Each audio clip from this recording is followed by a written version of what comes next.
RDC est une et indivisible. Et la population répondante, c'est qu'il faut tout arrêter pour faire face à cette situation. Et que nous ferons de cette terre richement bénie un réel havre de paix, de prospérité et de progrès social.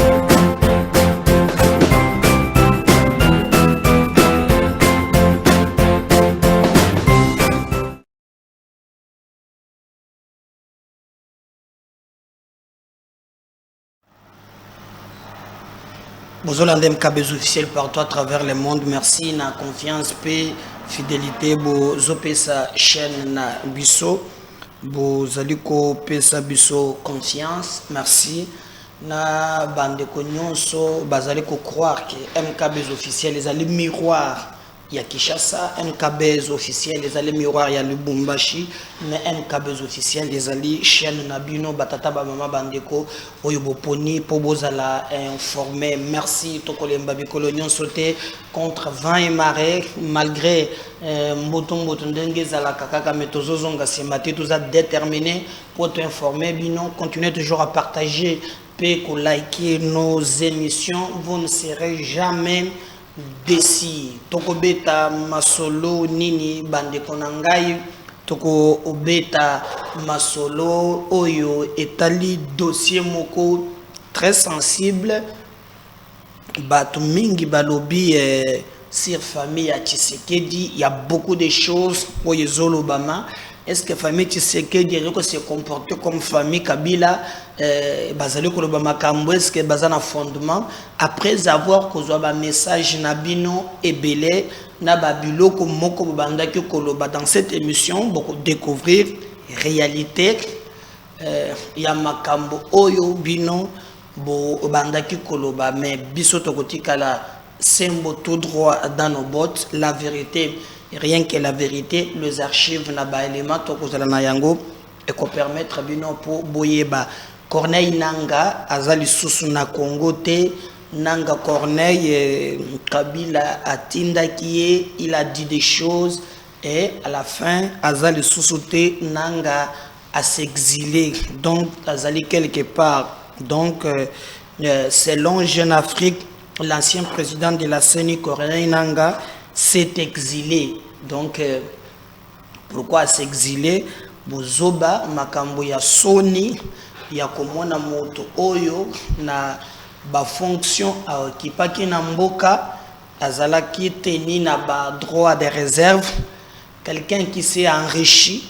D'ailleurs, place nazalaka na kanda yango wana, ya kotale que même l'Assemblée nationale batikala te coauditer cette CENI na ndenge elongobani, mais au contraire l'homme était devenu multimillionnaire.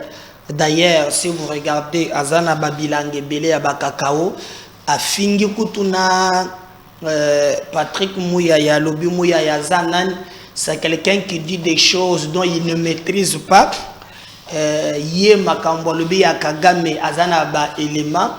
Donc le jeu qu'il a joué clairement et tango apprendre que oya lobby est compliqué à Kimi à lobby qu'a se retrouvé na mboka oezoye banate. Et d'ailleurs il a fait même des menaces pour que qu'il la retourne.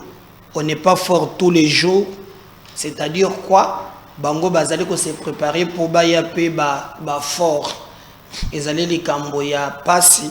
Et il a même dit que non, justice, et comme instrument, il y a qu'à réprimer nango bateau. Vous comprenez que là, Nanga, je ne doute pas qu'à cause de la Rwanda, parce que na Maloboya Lubaki, il n'y a que le Rwanda, Moutako Tindaye, na Kabila, pour bateau bazali ko travailler. D'ailleurs, Museveni a fondi bango à l'obiki. Moussala ba zosala yango on a travailler pour l'intérêt ya Kagame. Donc tokoyeba précisément mboka nini azali mais sali cette révélation à Jeune Afrique alubi l'ancien président de la commission électorale nationale indépendante Corneille Nanga s'est exilé. C'est lui qui avait annoncé la victoire de Félix Tshisekedi à la présidence 2018, désormais candidat, l'ancien président de la commission électorale reste très proche de Joseph Kabila, dit se sentir menacé. Donc, il y a très proche, il y a Kabila, à se sentir que Azali tellement menacé, et il y a Ndé Akamatinzela qui. Et d'ailleurs, je vous ai dit dans l'émission, il y a qui Makambuya Koleba FDLR, Kabila, Montouasala Kayango. D'ailleurs, même les Kambuya Kabola, Kabila, Kamere Sekan, Batroupe Rwandais et Bandaki Kokota Awa, Kabila Kotewana, Asakanakate. Donc, Boyebake Corneille Nanga, Mboka Akei, et Yebani Inanote, mais avec le temps, je pense que Malembe Toko. Oyeba loengende ko ya douleur alobaki ke na kati ya armée na biso ye azam amoni ba FDLR na ba garde républicaine et amoni pe ba FDLR bazali na ngambo ya Lubumbashi. Alors Patrick Moya lobi fo ba kangaye Thierry Moussene pour président ya Ligue des jeunes ya CCI parti ya Lambert Mende azali pe actuel PCA ya Kobil à l'OBIEP, c'est très grave comment un compatriote peut travailler pour le Rwanda et Sengeliba à Kangaye. Peut-être avec Malobawana, Nanga, Lubilu Nonwant. Donc, Azo Mona ne se mais à s'exiler à l'Obi, Azo se sentir qu'Azali un peu menacé. Attendons voir. Alors, programme Moko et Zaliko.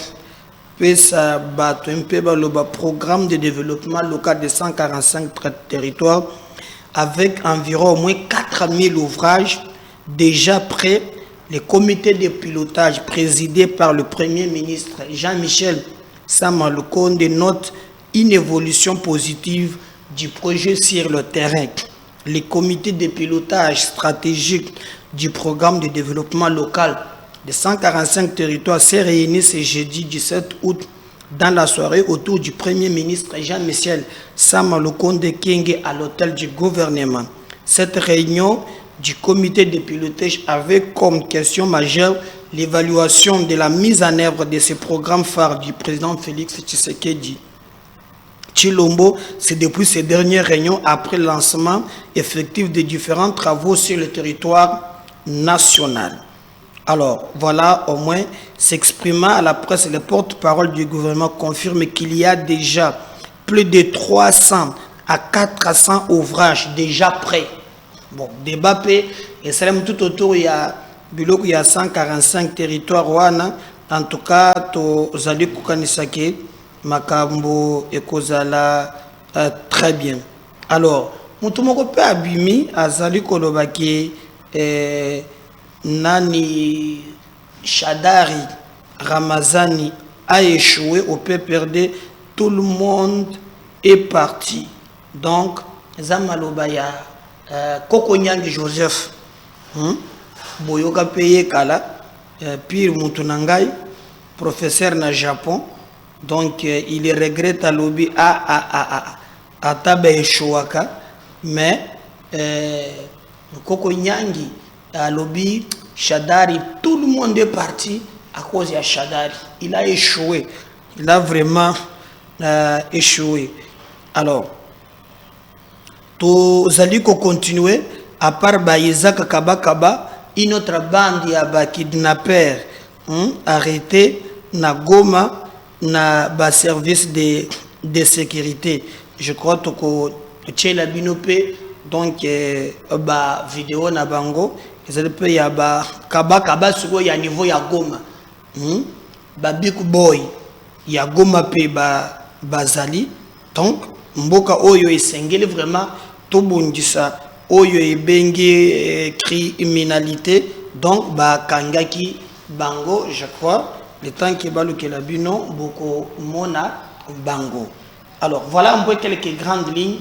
Il y a Makambo Tokolobela, Nazongela Sikoyo, Likambo Oezali Far. Esengeli Tobeta Masolo, Nabino Mokolo Alelo, Ezali Likambo Oyo, Bato Mingi Bakomela Kingai, surtout na niveau ya Loalaba. o ndengeza na Lualaba awa makambo to monaki na temps ya Kabila ezozonga lisusu tozomona famille ya Tshisekedi lelo bakomi pe kosala ba makambo nini bazo sala boye tokomi na dictature. Vous savez, moi je prends mon temps ya ko documenter parce que moi je me souviens Mokolo Félix Tshisekedi a eu pouvoir. Il a tenu une réunion, je crois que d'autres en alimité, n'a pas membre de la famille naïe. Ayebisaki bango bazala exemplaire. Bas se comporter tête le kolaba roi parce que le Congo appartenait à tout le monde. Dans ces pays, on a connu récemment famille Kabila. Bon, bango famille pe obiso to yebi. En tout cas, to yebi eza Jeannette na Zoé. Jeannette olebe ko zalaka mapasa moko bote soki na we obora, mo soki abota mi soki wapi. Bon, formule ngo pe mapasa nde babota mela ngana ko tona mituna wana te. Et ils ont commencé à poser les actes. Parce que batu bazali ko panza sangwana bazabatu ya Kabila. Ils ont posé des actes.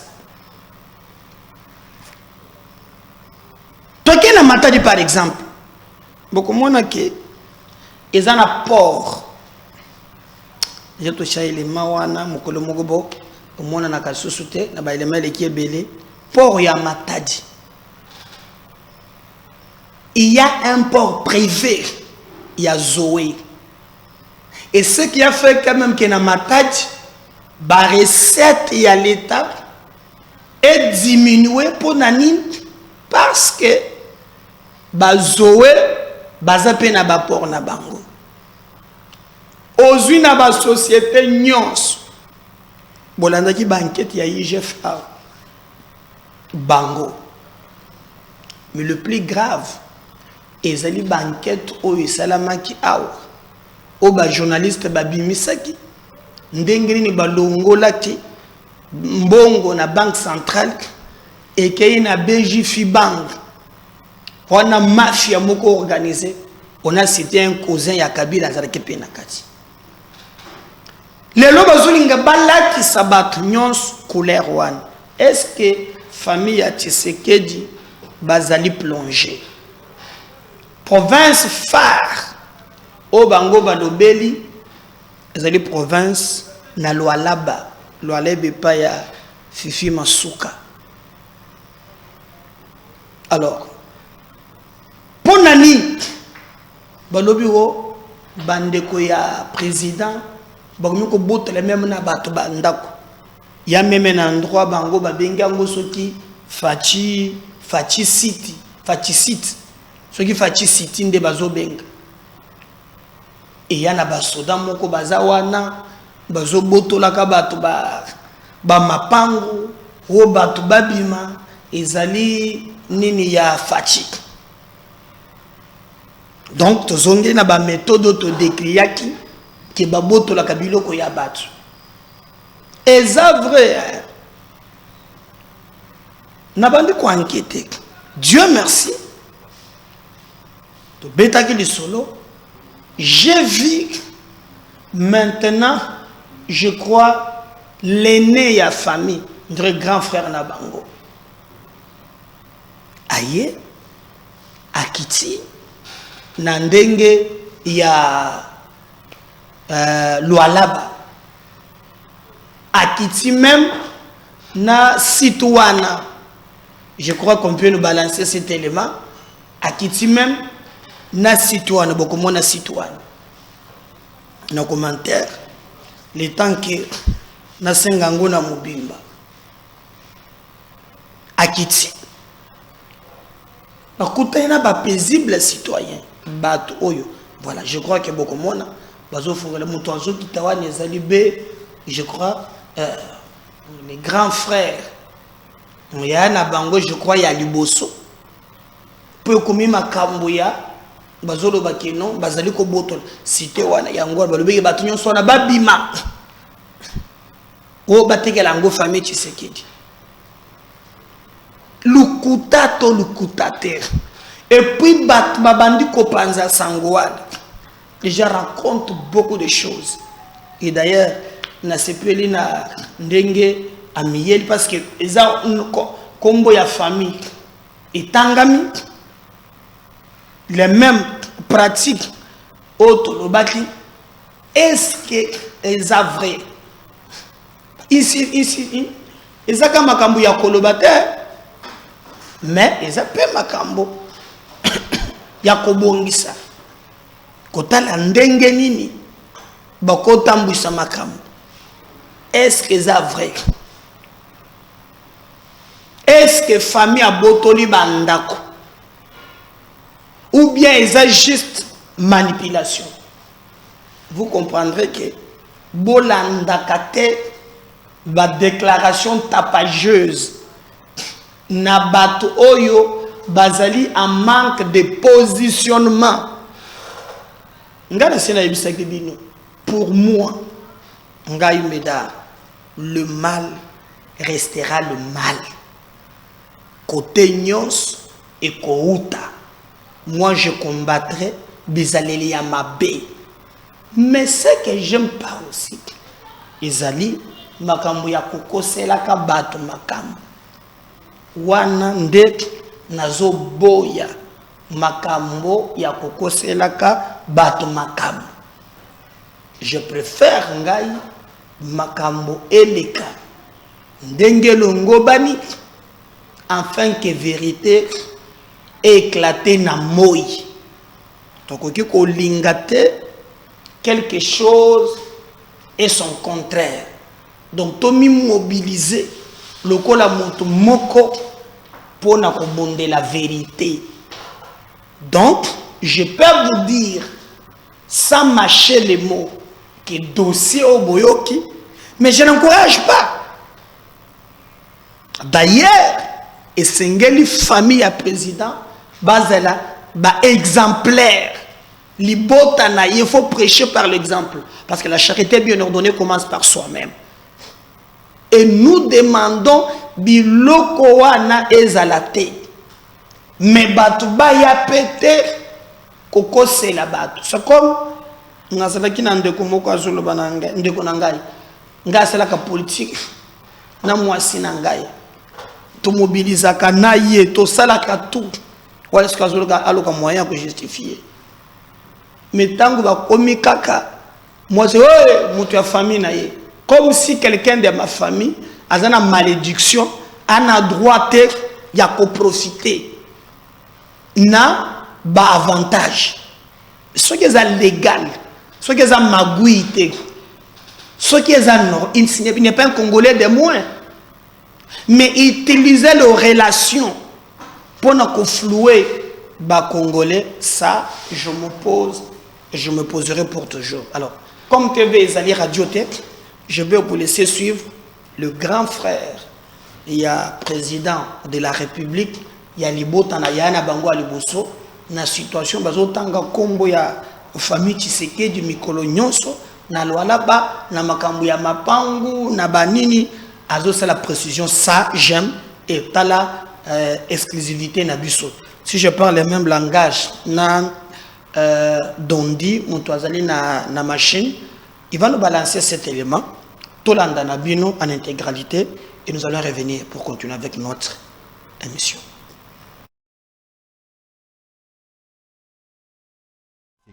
Et frère au Jean-Claude Tshisekedi, fils aîné du sphinx de Limete, Étienne Tshisekedi, est frère au président de la République en séjour à Kolwezi, est allé à la rencontre des victimes d'une forme de trafic d'influence qui s'impose dans une affaire de construction d'une cité au nom de la famille présidentielle dénommée Fati City, au village Kamitunga, situé à une dizaine de kilomètres à l'entrée de la ville de Kolwezi. Pour les occupants de ce village, recevoir un membre de la famille présidentielle de la trempe de Jean-Claude Tshisekedi est une joie immense et une ultime occasion de manifester leur enthousiasme, synonyme d'un ouf de soulagement face à une forte présence militaire qui les oblige impérativement à libérer les lieux qu'ils occupent. Sphinx de Limete Etienne Tshisekedi est frère au président de la République en séjour à Kolwezi, est allé à la rencontre des victimes d'une forme de trafic d'influence qui s'impose dans une affaire de construction d'une cité au nom de la famille présidentielle dénommée Fati City au village Kamitunga, situé à une dizaine de kilomètres à l'entrée de la ville de Kolwezi. Pour les occupants de ce village, recevoir un membre de la famille présidentielle de la trempe de Jean-Claude Tshisekedi est une joie immense et une ultime occasion de manifester leur enthousiasme, synonyme d'un ouf de soulagement face à une forte présence militaire qui les oblige impérativement à libérer les lieux qu'ils occupent pendant des décennies sur ordre des autorités provinciales du Lualaba. Il faut tout toquer, toi tirer les fâches, ni cité, il y a président de la République, c'est ce qu'on va dire. Il y a Tshisekedi, cité Tshisekedi, du Bartonesha. Mais du coup, il faut qu'on a déjà, quand tu veux parler, Bouchikou, Mouyou, Basoda, tout le temps, on a parlé fâche. Alors, tu vas comprendre. Autant des terreurs, autant des déviations, autant des bavures au nom de la famille présidentielle. Jean-Claude Tshisekedi en a eu plein dans ses oreilles en termes de ras-le-bol de la population. Des pratiques qui ternissent l'image du premier citoyen congolais, Félix Tshisekedi et ses frères biologiques. En face des militaires déployés sur le site où se projette la construction de la dite cité Fati, Jean-Claude Tshisekedi était très ferme pour connaître le motif de leur présence.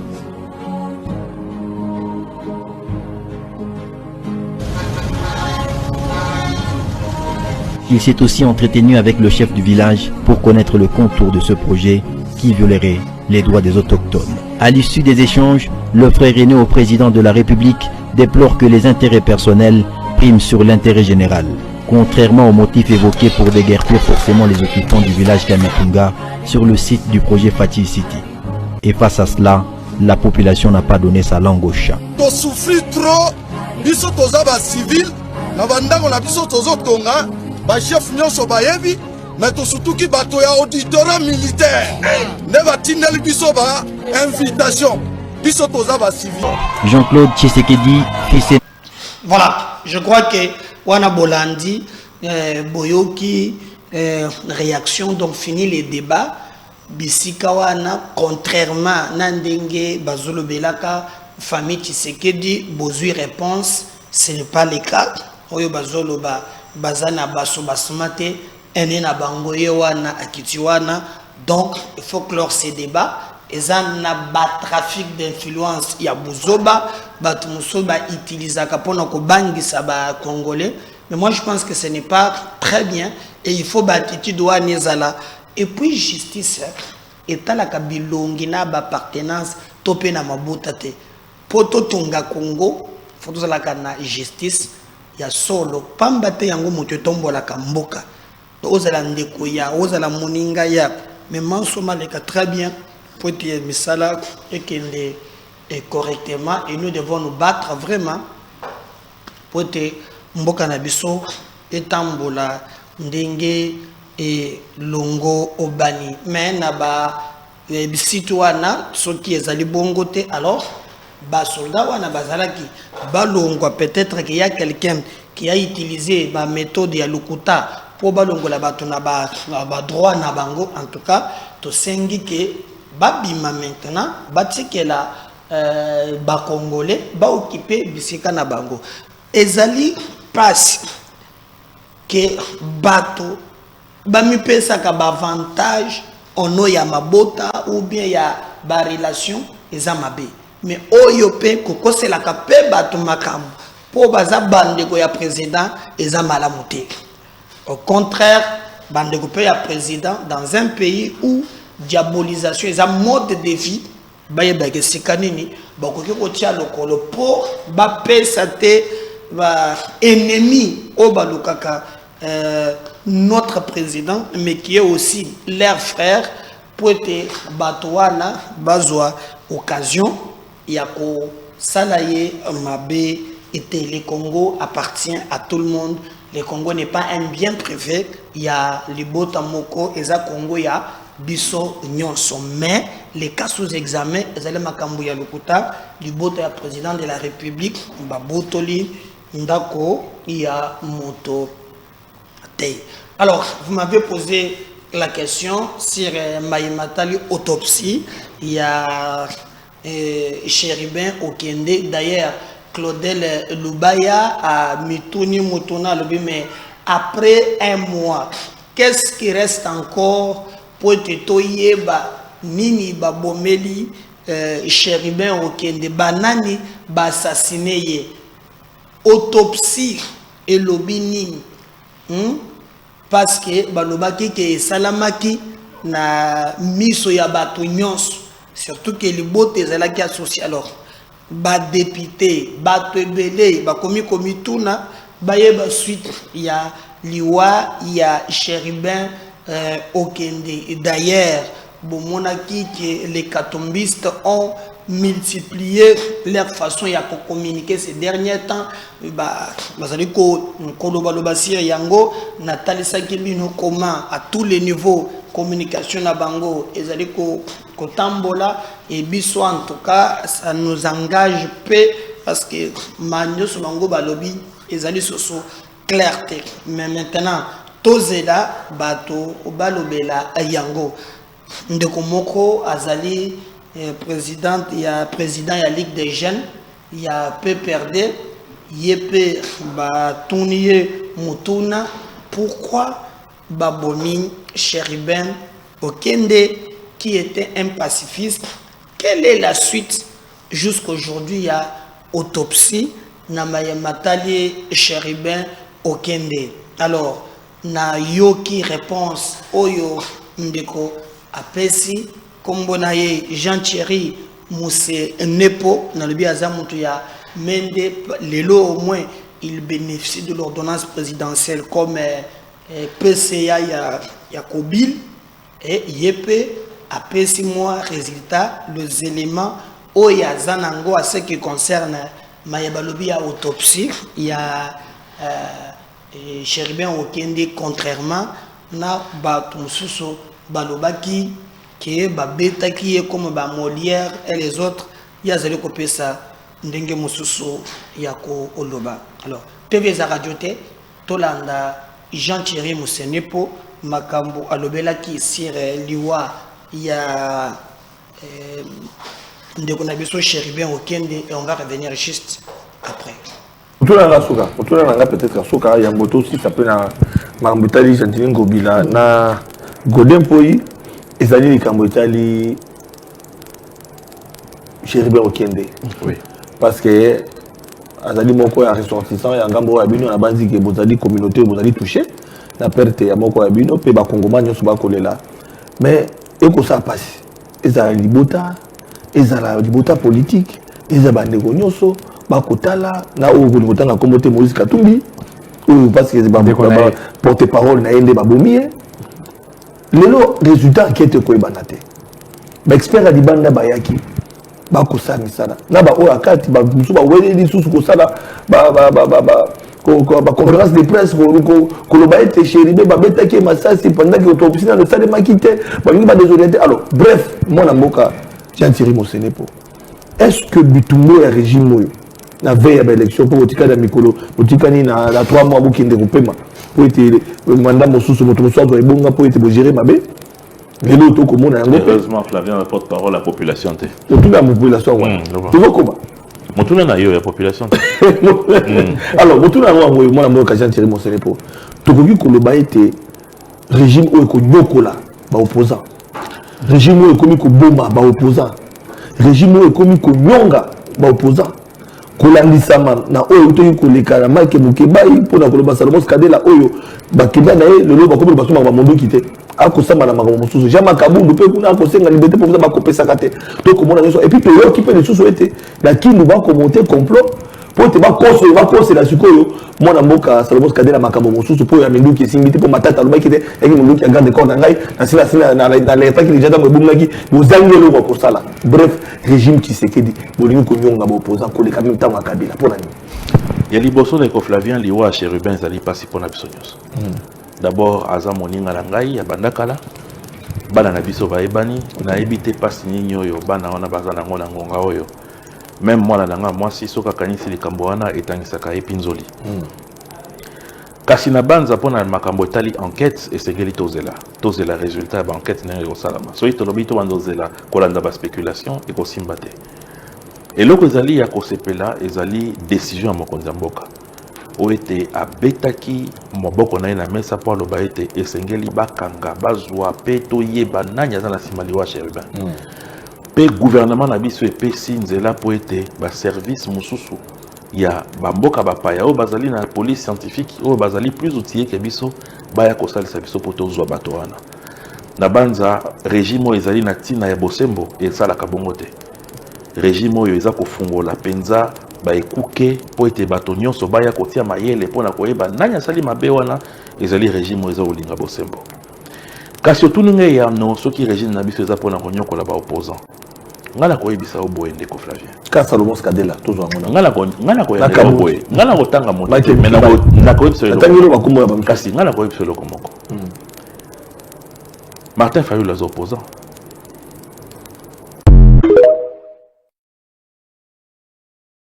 mutuna nga peut-être suka yango to si ça peut na mambitali Gentile Ngobila na Godin Poyi ezali likambo etali Cherubin Okende. Oui.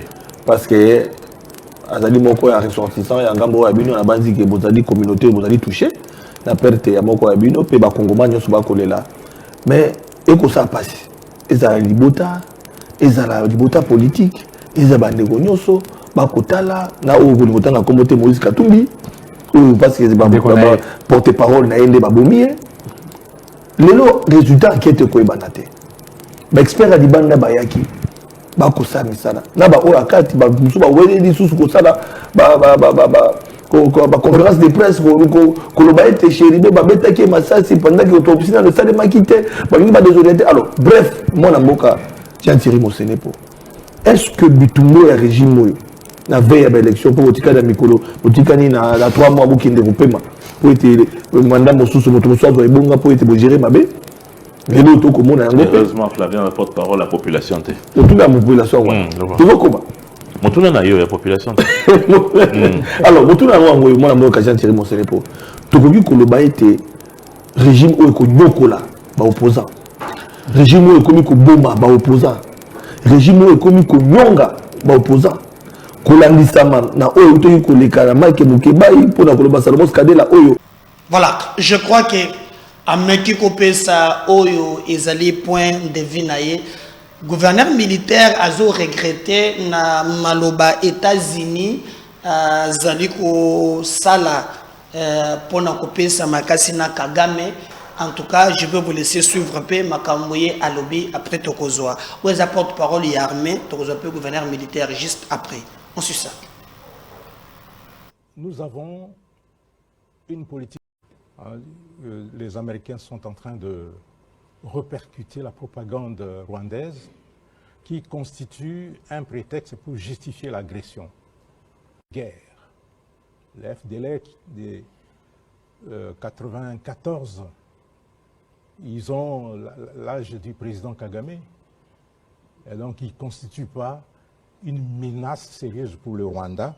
Et le Rwanda est en train de les utiliser pour justifier l'agression dans notre pays. Et nous avons une politique de défense, nous avons une stratégie que nous utilisons chez nous, une doctrine.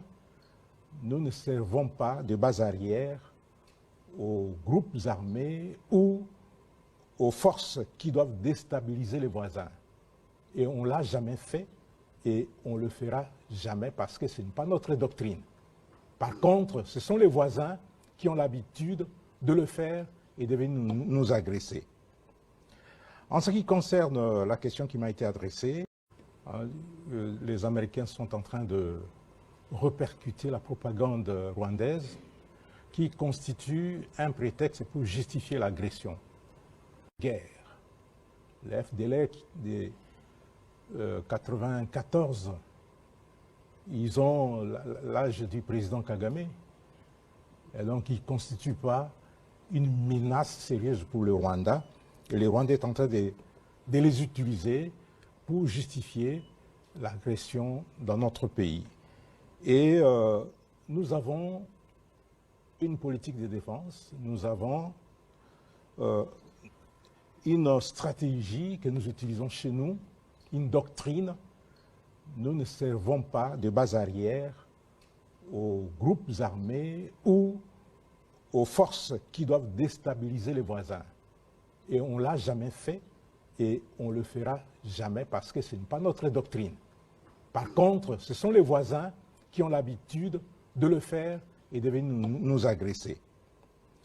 En ce qui concerne la question qui m'a été adressée, les Américains sont en train de repercuter la propagande rwandaise qui constitue un prétexte pour justifier l'agression.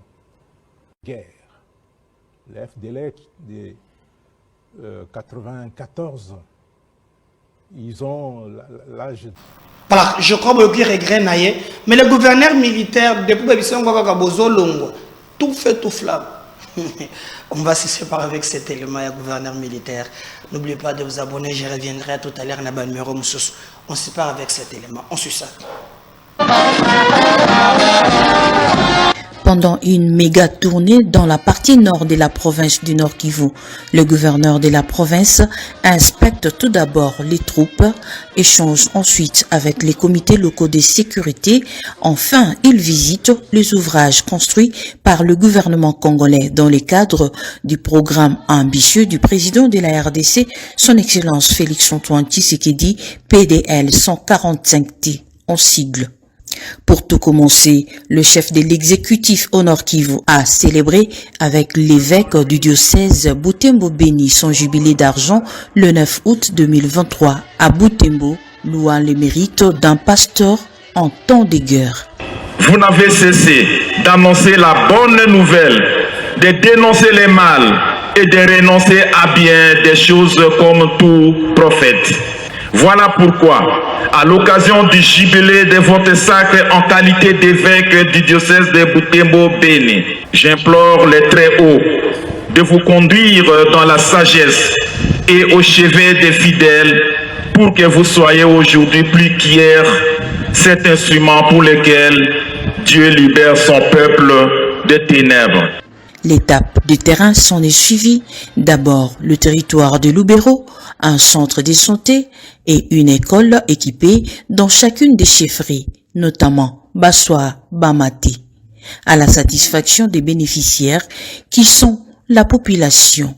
Les cas de la société civile qui remercie le président Félix-Antoine Tshisekedi pour ses chefs-d'œuvre. Pour nous, en tant que société civile du territoire Lubero, c'est avec beaucoup de satisfaction que nous constatons que ces bâtiments sont déjà bien érigés et bien équipés de manière à accueillir les enfants, à scolariser et qui doivent étudier maintenant dans de bonnes conditions par rapport à l'ancien temps. Un message de remerciement, un message de gratitude que nous adressons au chef de l'État qui a bien voulu redorer l'image de l'éducation de base. Déjà avec la gratuité de l'éducation de base et avec ces infrastructures qui sont des ouvrages de qualité, cela dénote vraiment le degré d'une vision qui va vers le développement. Le gouverneur Constant Dimakomba a posé la première pierre de construction du pont Kakwao à Luonga, toujours à Lubero, avant de lancer les travaux des voiries sur l'avenue de l'indépendance de Lubero. Le programme de développement à la base de 145 territoires de la RDC se porte bien dans la province pilote, celle du Nord Kivu, dit fièrement le coordonnateur du dit PDL 145T au Nord Kivu. Je dis sans mentir que la province du Nord Kivu fut la province pilote pour ce programme. Et aujourd'hui, nous sommes à 90%, même plus. Il reste quelques travaux d'aménagement que je vois, d'environnement, tout ça autour de ces projets. Alors je vous promets que dans le jour à venir, nous passerons à l'étape des inaugurations et des inaugurations à travers notre province. Franchement, malgré la situation que nous traversons, le programme PDL 145 territoire marche très bien. Témoin, vous venez de voir, nous avons sillonné partout, en tout cas de ce côté-là. la population du Nord Kivu a reçu le message à 100%. Nous sommes qu'à la première étape. Il y a encore une deuxième étape qui va venir. Moi, je crois que c'est pour les biens de nous tous, pour les biens du Nord Kivu. L'inspection du programme s'est poursuivie en territoire de Béni. Le centre de santé de Boulongo ainsi que les bâtiments administratifs en construction de la commune de Boulongo ont été visités, au même titre que les bâtiments administratifs de la commune d'Oicha. L'école primaire Bosambo, l'EPA Massoussi, le centre de santé Moussoukou. Vous vous souviendrez qu'il avait été brûlé par l'USADEF. Cette reconstruction satisfait son personnel. Et vraiment, c'est Dieu qui a fait que le président puisse exister pour que l'histoire pareille qu'on puisse le recevoir. Avec l'accompagnement du gouverneur et aussi même l'administrateur du territoire et aussi tous les chefs qui ont fait tous les moyens vraiment pour que l'œuvre pareille puisse revenir chez nous. Dans ces différentes interventions à la foule venue l'accueillir, le gouverneur est revenu sur la sécurité avec la question épineuse de la réserve de l'armée ou de Mai Mai, mieux encore des Wazalendo.